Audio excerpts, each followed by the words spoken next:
Are you undertaking your development project and the objective is to sell your dwellings off the plan and still achieve a premium result? Well, if that answer is yes, well, stick around, because in this video, I'm going to break down everything that you need to know to select the right agent to facilitate those record-breaking sales that you'll no doubt be chasing. Let's get into it.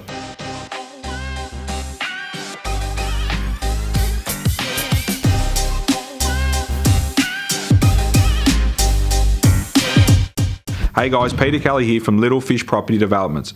We help everyday landowners just like you maximise the value of their land through low-risk development projects.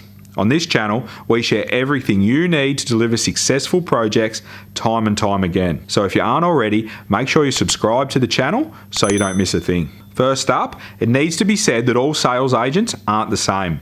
It's definitely horses for courses. Just because an agent might be the leading agent in a particular area, it doesn't make him or her the best person to sell your dwellings. It's not to say they aren't, but there is more to it than that. If your main goal is to partner with the most prolific agent in the given area, this could get you into trouble. It's definitely a big factor, but it's important you can tick more boxes than just this. You need to dig deeper and figure out who your local agent is with good experience selling property off the plan, and not just the one with the most significant local presence and the most listings. Your agent needs to have all these bases covered. Agents with experience selling off the plan, they understand working drawings, fixtures, fittings and finishes, and they know how to sell a dream. Because at the end of the day, that's what you're selling, a promise that you will deliver on that dream. It's not as simple as most would think. If the experienced off-the-plan sales agent in your area also happens to have the most listings,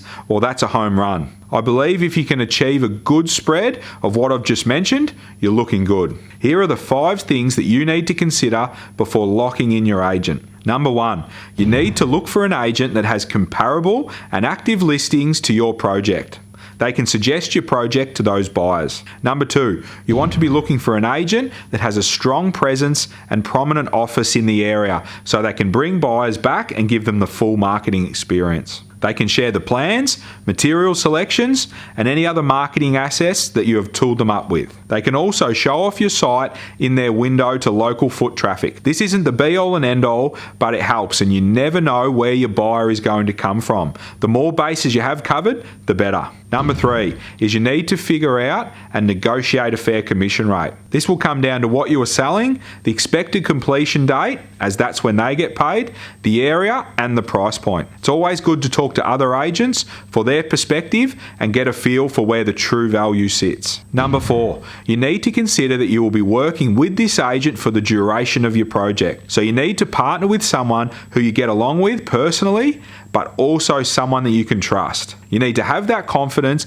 that the feedback that they are giving you is true and accurate, and you need to have the faith that they are working on your behalf behind the scenes. And number 5 is that you need to take recommendations with a grain of salt. You should know better than anyone that you need to do your own research on what exactly you are looking for. You will have friends and family make suggestions and put agents that they have used forward. The stakes are too high to try someone based on a recommendation. Finally, if possible, you can use it as an opportunity to connect with a local agent that is actively selling development sites, because ideally, they will be the ones that find you your next site. That's a wrap, guys. If you have any questions, drop them in the comments box below, and don't forget to subscribe if you haven't already. I'm Peter Kelly, thanks for watching, and until next time, happy developing.